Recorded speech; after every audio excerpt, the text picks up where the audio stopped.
During my time in college, I had a friend whose dad owned an 800-acre piece of land in eastern Texas. In the past, he had leased it out to hunters and paper companies, but was no longer doing it. He had built a cabin on the land a few years before and would let us go out there from time to time and mess around. It served as a great way to relax from the pressures of school and get closer to nature. The spring break of 1997, we loaded up our trucks and headed for the cabin. Our plans were to shoot guns, drink beer, and other things rednecks like us do in the woods. Our first morning kept us busy, cleaning the cabin and moving all of our stuff inside. Around dinner, we made a big fire outside and cooked a bunch of steaks and fried potatoes. We skipped dessert and broke open some beers. The sun went down not long after, and for the remainder of the evening, we got loaded and passed around a joint or two. At some point in the night, I heard a shuffling noise outside and went out to go check on it. The fire was barely burning at that point, and just outside of its light, I swore I could see the shape of a man standing completely still. From what I could tell, he was facing me, perhaps waiting to see what I'd do. I blinked my eyes real hard to get a clearer look, but my position and the lack of light made it hard to see clearly. The shape continued to stand still, so I decided I'd walk up a little closer in hopes of getting a better picture. The thought terrified me, but I was transfixed by the being. Or perhaps I was still too intoxicated to make a wise decision. I took 2 steps forward, but was distracted by a voice behind me. My friend had woken up and noticed the door was wide open. So he got out of bed and saw me walking around the fire. His voice caused me to jump a little, but I soon realized who it was speaking. I asked him if he saw the figure on the other side of the fire pit. He just laughed at me and said I must be so stoned that I was seeing things. We laughed it off and returned to bed. On my way, I turned back to take one more look, but the shape was no longer there. I chuckled to myself and went back to sleep. The next morning, I wrote the whole experience off as the result of too much fun and went on with my day. We spent the first half of it fishing at the big pond. Post-lunch was shooting guns and one guy's compound bow that had just bought. The beers and smoke were broken out after dinner. A game of poker was attempted but soon canceled in favor of another evening telling lies around the fire. On one of my many trips to relieve myself that night, I was spooked by the sound of a stick breaking close by, and noped it back to the fire. The look of fear on my face made the other guys laugh their butts off. I tried to explain what happened, but was quickly reminded that we weren't the only creatures in the woods. The reasoning seemed sound, so I accepted it. Not long after, we were standing around, involved in some deep discussion, and I turned to speak to the guy on my left. What I saw caused me to clench up so tight I could have snapped a steel rod with my sphincter. Standing within a few steps behind my friend was another man that I did not recognize. It was like he appeared out of nowhere. What made it creepier was that he was staring intently at the back of his head, almost like he was trying to bore through it with his eyes. I remained frozen stiff. The longer I looked at him, I realized he was the same being I saw lingering outside the light of the fire the night before. He was average height, with a long, unkempt beard. My friend continued rambling about whatever, unaware of his shadow. After several seconds, the stranger turned to me with a blank expression and walked away. This was when my friend finally noticed my horrified look. When he spoke, the thrall of fear was released, and I began pointing and rambling about what I had just witnessed. He and my other friend laughed at me again. There was no way I was seeing things this time. I described the man, and one of them suggested he was a Bigfoot. Despite my protests, no one was buying it, and I eventually cut my losses and shut up. However, I wasn't beat. Their mockery had made me even more determined to prove the stranger's existence. The next 2 days were quiet. No stranger. In other words, but I kept my eyes peeled for anything out of the ordinary. By our 5th morning, I was beginning to question my sanity. I'd seen this mysterious being stalking around us twice now, and it had suddenly disappeared. I resolved to put my quest on the back burner until some new evidence arose. My friend's dad had mentioned to him an owner of one of the surrounding properties had spotted a small group of wild hogs running through his land. So we grabbed our rifles and went on a search for them. 1 mile or so, down one of the property's many roads, we came across some hog wallows and knew we were on the scent. We went up the road, now on foot, tracking them. Another mile on, we stumbled upon 3 large hogs rooting up the ground and prepared to make bacon. 2 of us chambered around as quiet as possible on our rifles and took aim. I was less than a second from saying 3 and pulling the trigger, when the loud crack of another rifle filled the air, followed closely by a burst of wood and bark above my friend's head.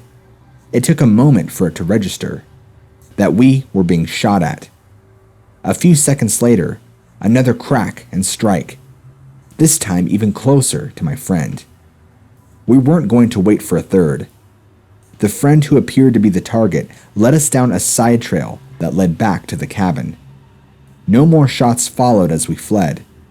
However, instead of finding safety at the camp, the shots began again. Seeing no other option, we hopped into my truck and hauled ass out of there. This was a time just before the commonality of cell phones, so we had to drive the 20 miles to town to get help.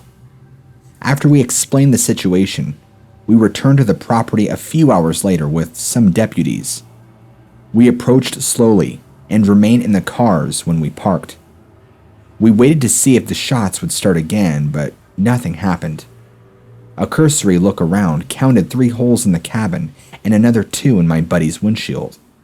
Perhaps the worst part was that all of our camping stuff, sleeping bags and such, were spread out all over the ground. Luckily, we'd smoked all the weed the night before. Nothing was missing but a box of ammo, and strangely, my sleeping bag and a wool blanket. A theory began to form in the deputy's mind that we had stumbled upon a squatter or poacher camping out on the property for whatever reason. They acted as if they were going to let it go, but once my friend's dad, who owned the land, heard about it, he put pressure on them to start a search. This was about the time I repeated my story of seeing someone lurking around the cabin. No one was laughing now, and my story was finally being taken seriously by somebody. The search was led around the property by my friend's dad. School had already begun again by the time it took place. It continued for a full week, but nothing other than a few old camps were found. It was assumed that he knew the heat would be on him after the shooting incident, and he moved on. During the course of the investigation, several avenues were followed to ID the stranger, likely to be an escaped con, but he remains unidentified to this day. Because of the chance of another attack, our trips to the property ended. The next year, we tried to camp out somewhere else, but it wasn't the same, and our nature getaways died out. Within 5 years, my friend's dad had a heart attack and lost interest in the cabin. The paper company's lease was renewed, and the land's trees have been used to make paper and pulpwood products ever since. Each time I jot down a quick note, I am reminded of our awesome trips, and especially the odd and terrifying week that caused them to stop. I do, once or twice a year, talk to my old college friend on the phone. As far as he's heard, that crazy stranger still hasn't been caught.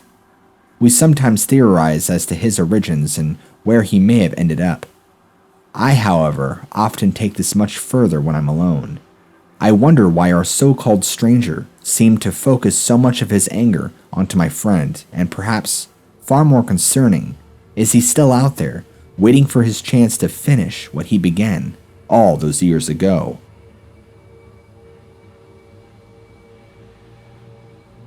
This is a recounting of a terrifying incident that 3 of my friends experienced during the summer after our junior year in high school.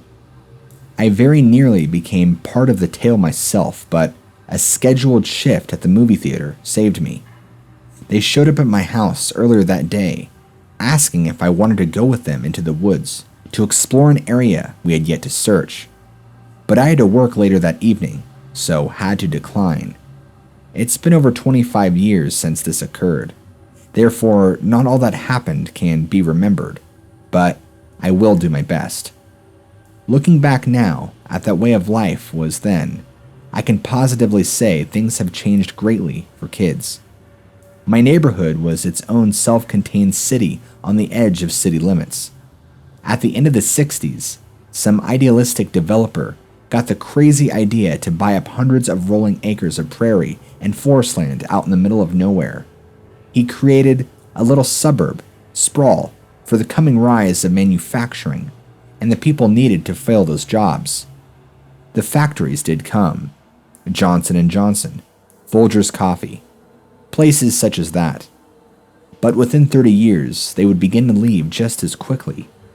The children of these factory workers found themselves separated from their peers in the rest of the city, and with nothing better to do, took to the woods surrounding them to explore and discover nature, much as their distant ancestors who settled this land hundreds of years before. I was one of these children, and so were my 3 friends who would make the discovery on one of these journeys into the woods. Without me along, they took to the fields opposite the new highway.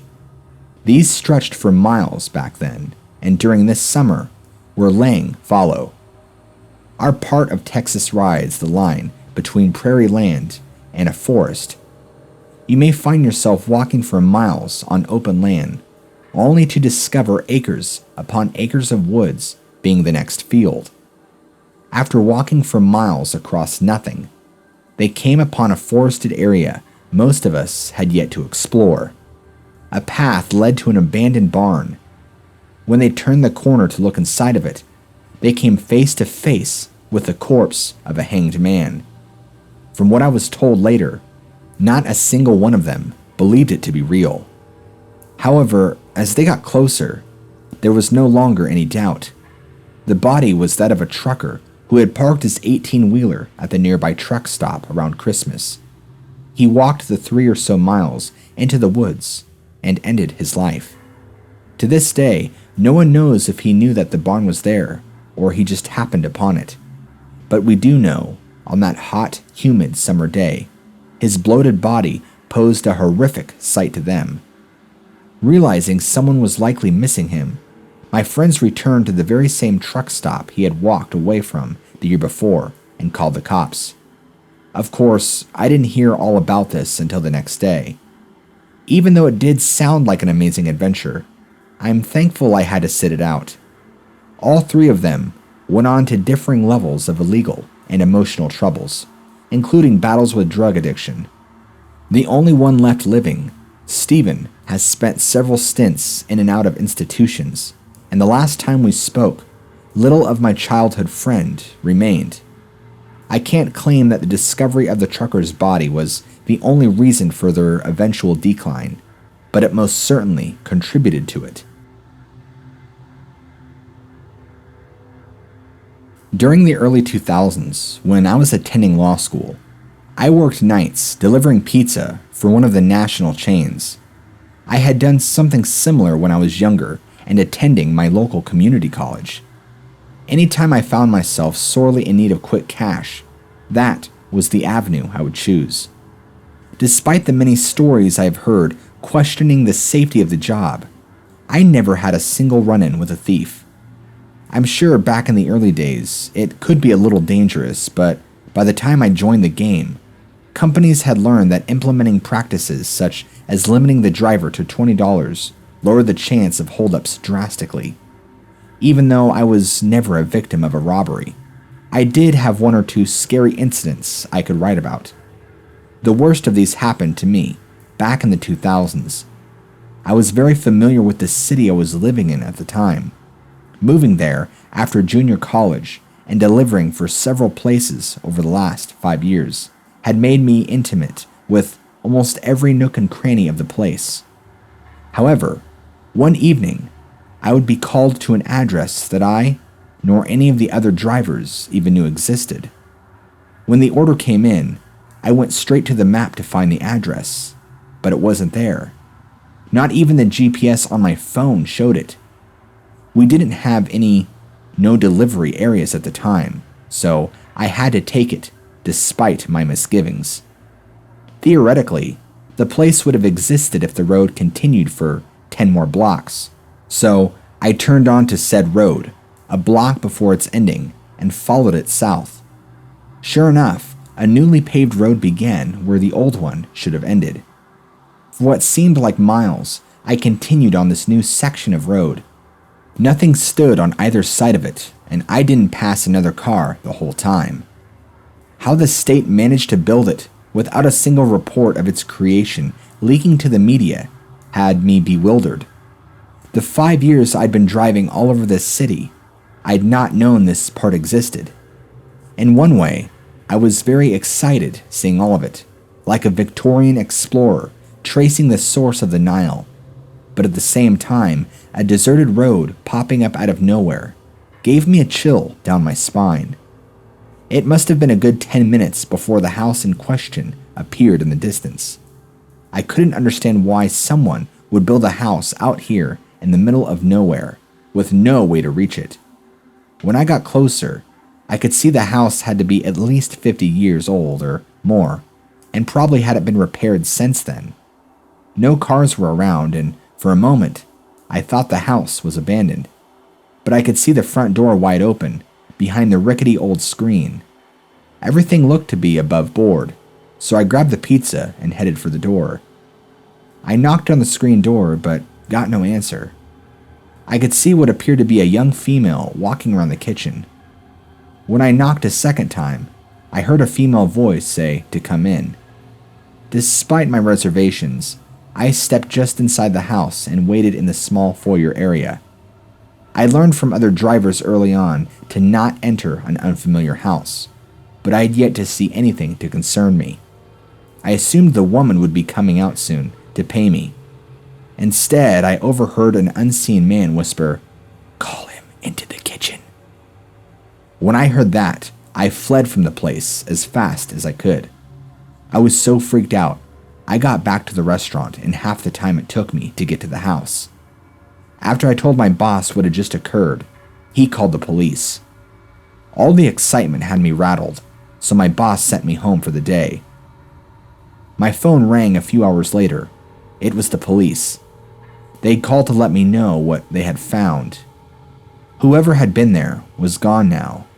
Even though the place had more than likely been abandoned for a while, they did find evidence that people had just recently been inside. This was stuff my boss had already told them. However, they did shed some light on where the road came from and why the house was the only building on an otherwise deserted area. The state had been trying to purchase the land on which the new section of road and house were for 20 years, but the landowner wouldn't sell. They even tried to use eminent domain to get it, but a judge blocked it. Around 2 years before, the owner passed, and his children finally sold the land to the state. They were so happy to get the land after all that time that construction on the road was started immediately. It technically had yet to be formally opened, but locals had already begun using it anyway. This was good to know, but I still wondered how the two people knew about the empty house sitting out there in the middle of nowhere. This was something the officer did not know. We could only assume they drove past it and decided it would be as good as a place as any to ambush a delivery driver. Even $20 is a good score if you're desperate enough. He said from personal experience, people had killed for much less. The officer left me with one good piece of news though. The county had slated the old house to be demolished in the coming week, so no other poor delivery driver would be let out there to be robbed or worse. 2 days later, I was driving down the brand new road, which I was now using as a shortcut across town, and witnessed the house's destruction. A load was being lifted from my shoulders right before my eyes. Never again would I enter a customer's home or even deliver to an area in which I was not well versed. Perhaps in the future, I'll share my other story. While not as harrowing, it was still scary nonetheless.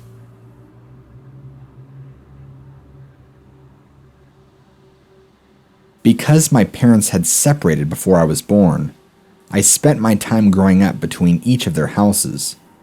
Each summer, until I turned 19, I stayed with my dad in rural Missouri.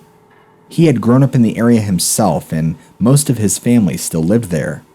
Without much to do, like going to the movies and stuff, I would fill my days hanging out with my older cousin and getting into mischief.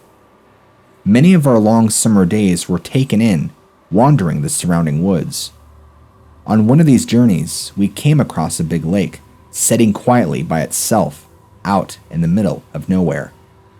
The water was crystal clear and filled with tons of monstrous fish. We asked the adults if they were aware of its existence, but none had heard of it. That was probably the reason for it having so many large fish. No one living in the area had fished it, and any who had in the past allowed its location to be lost. We would fish the pond 3 or 4 times, coming away with a stringer full of lunkers on each occasion. On the 5th occasion, we hoped to accumulate enough for a big family fish fry. The summer holiday was starting to wind down, and we figured a fish fry would be a great way to cap it off. It was a warm Saturday morning when we headed out. We started about an hour before sunup because the walk-in took over an hour. Besides, the fish stopped biting by the hottest part of the day, and we hoped to get back to my dad's house by early afternoon. The beautiful sight of the pond came into view just around dawn. It didn't take long for us to get our first bites, and for the next 3 hours, the fish came quickly, one after another. Our limit was caught by 10:45, and I was rearing to get going. We had a 90-minute walk back with 2 5-gallon buckets packed to the top with fish, so I imagined another 30 could be added to that. To my displeasure, my cousin thought it would be refreshing to take a dip in the lake before we left. He tried to pressure me into joining him, but I didn't know how to swim at the time. I just wanted to get back, but he was older than me, so he was in charge. I plopped my tail onto a rock and waited while he did his thing. There was an old rope tied to a tree, probably from 100 years ago, and he wanted to swing from it. It looked unsafe to me. However, my concerns were laughed off, and he stripped down to his boxers, setting his clothes on the ground next to me. He climbed the tree a little way and grabbed onto the rope. Pushing off, he swung out just a short distance before the rope snapped right above him. He'd made it out far enough to hit the deep water, but probably not as far as he intended. When he hit the water, his body made a dull thud sound. It certainly didn't sound normal, and likely hurt. I was planning on laughing at him and saying I told you so, but as seconds passed, he never resurfaced. The situation was quickly becoming scary. I looked around to see if he came up somewhere farther away, perhaps floating unconscious because of the hard contact with the water, but still nothing. I was beginning to panic and waded out as far as I dare, looking into the water for him. Unfortunately, the water became cloudy with every step I took and made it impossible to see. Soon, it was clear to me that he had drowned. How? I had no idea. Perhaps if I could have swum back then, I may have been able to help him. But it was too late now. I was helpless to do anything more than pack up and head home. On the entire walk back, a small nugget of hope lingered in the back of my mind that he had tricked me and would pop up at some point. This didn't happen, however, and the dread I carried of telling my family grew with each and every step. I tried several times to find the words, but with each attempt, I would break down and choke on my tears.